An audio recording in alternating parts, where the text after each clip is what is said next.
ছোটবেলায় মা খালাদেরকে দেখতাম গরম ভাতের সাথে পরিবেশনের জন্য বেগুন ভর্তা করতেন, হয় ভাতের হাঁড়িতে না হয় ডালের হাঁড়িতে সেদ্ধ করে, অথবা চুলার তাপে পুড়িয়ে নিয়ে। কিন্তু আমার আজকের এই রেসিপিটা ফলো করে যদি বেগুন ভর্তা বানান, তাহলে কিন্তু নিজ দায়িত্বে ভাতের হাঁড়িতে চাল বাড়িয়ে দিবেন, না হয় ঝামেলায় পড়ে যেতে পারে। আমি কিন্তু মজা করেছি, সিরিয়াসলি নেবেন না প্লিজ। তো চলেন দেখে নেই আমি কিভাবে বেগুন ভর্তাটা বানাই।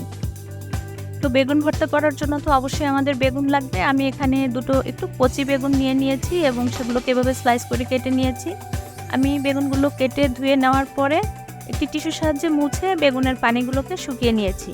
এবার এখানে আমি 1 চা চামচ পরিমাণ লবণ আর 1 চা চামচ পরিমাণ লাল মরিচের গুঁড়া দিয়ে এই বেগুনের পিসগুলোর সঙ্গে খুব ভালো করে এগুলোকে মেখে নিচ্ছি।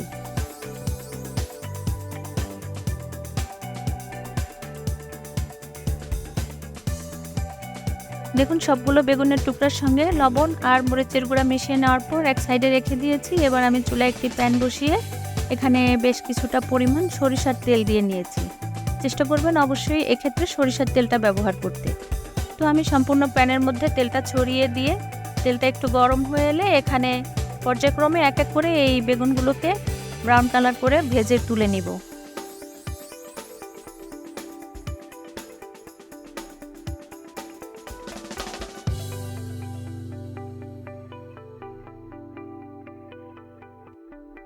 প্রায় মিনিট 4 মতো ভেজে নেওয়ার পর এবার আমি বেগুনের স্লাইসগুলোকে একটি স্প্যাচুলার সাহায্যে একটা একটা করে উল্টে দিচ্ছি। দেখুন কি সুন্দর একটা কালার এসেছে। আর অপর পাশটাকেও আমি এরকম সেম কালার করেই ভেজে তারপরে তুলে নিব।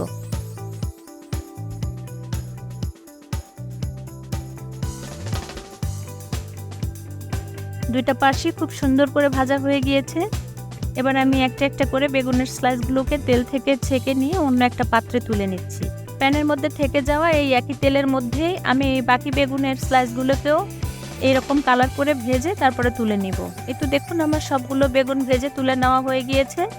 এবার আমি প্যানে যে তেলটুকু থেকে গিয়েছে তার মধ্যে 5-6টা শুকনা মরিচ একটু সুন্দর করে ভেজে তারপরে তুলে নিব।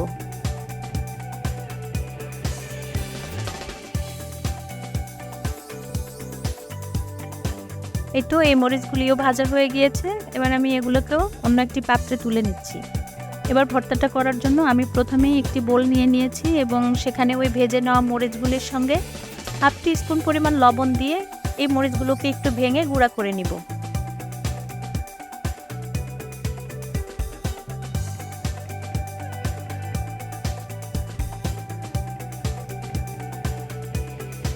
মরিচগুলি ভালো করে গুঁড়া করে নেওয়া হয়ে গেলে এবার এখানে আমি দিয়ে নিব 1/2 কাপ পরিমাণ পেঁয়াজ কুচি, তারপরে দিয়ে নিব 2 টেবিল চামচ পরিমাণ কাঁচামরিচ কুচি আর দিয়ে নিচ্ছি 1/2 কাপ পরিমাণ ধনিয়া পাতা কুচি।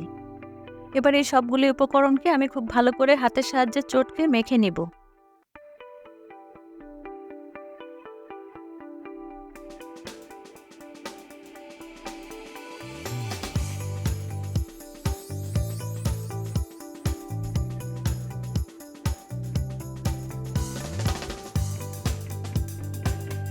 দেখুন এই উপকরণগুলো খুব ভালো করে মেখে নেওয়া হয়ে গিয়েছে। এবার আমি এখানে এক এক করে ওই ভেজে রাখা বেগুনগুলো দিয়ে নিচ্ছি।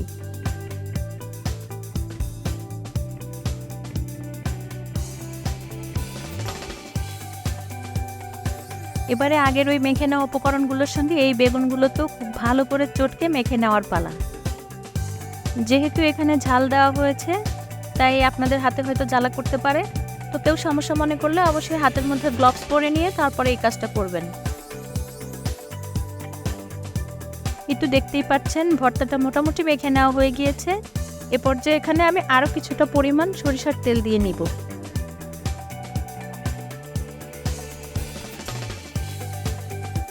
তেলটা দিয়ে নেওয়ার পর আরও কিছু সময় মেখে নিয়ে তেলের সঙ্গে মিশিয়ে নিলেই ভর্তাটা রেডি হয়ে যাবে।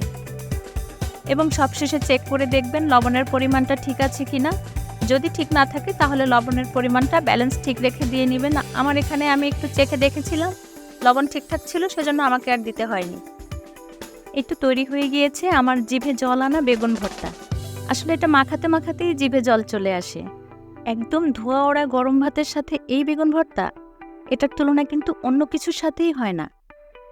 তো এইরকমভাবেই যারা বেগুন ভর্তা বানান তাদের কথা বলছি না, যারা এরকমভাবে বেগুন ভর্তা বানাননি তারা বাসায় ট্রাই করে দেখতে পারেন। আর ট্রাই করে দেখার পরে কেমন হয়েছে অবশ্যই আমাকে কমেন্ট বক্সে জানাবেন। আমি আশা করছি আমার আজকের রেসিপিটা আপনাদের কাছে ভালো লেগেছে। যদি একটুও ভালো লেগে থাকে তাহলে লাইক, কমেন্ট এবং শেয়ার করতে পারেন। যারা আমার ফেসবুক পেজ থেকে আজকের এই ভিডিওটি দেখছেন তারা অবশ্যই লাইক এবং ফলো দিয়ে আমার ফেসবুক পেজের সঙ্গেই থাকবেন। আর ইতিমধ্যেই যারা আমার ইউটিউব চ্যানেলের সঙ্গেই আছেন, আমাকে সাপোর্ট করার জন্য আমার চ্যানেলটি সাবস্ক্রাইব করেছেন, তাদের প্রতি রইল আমার আন্তরিক ধন্যবাদ। এবং এখনও পর্যন্ত যারা আমার চ্যানেলটি সাবস্ক্রাইব করেননি তাদের কাছেও আমার অনুরোধ থাকছে আমার চ্যানেলটি অবশ্যই সাবস্ক্রাইব করবেন এবং পাশে থাকা বেল বাটনটি অন করে রাখবেন। আল্লাহ হাফেজ।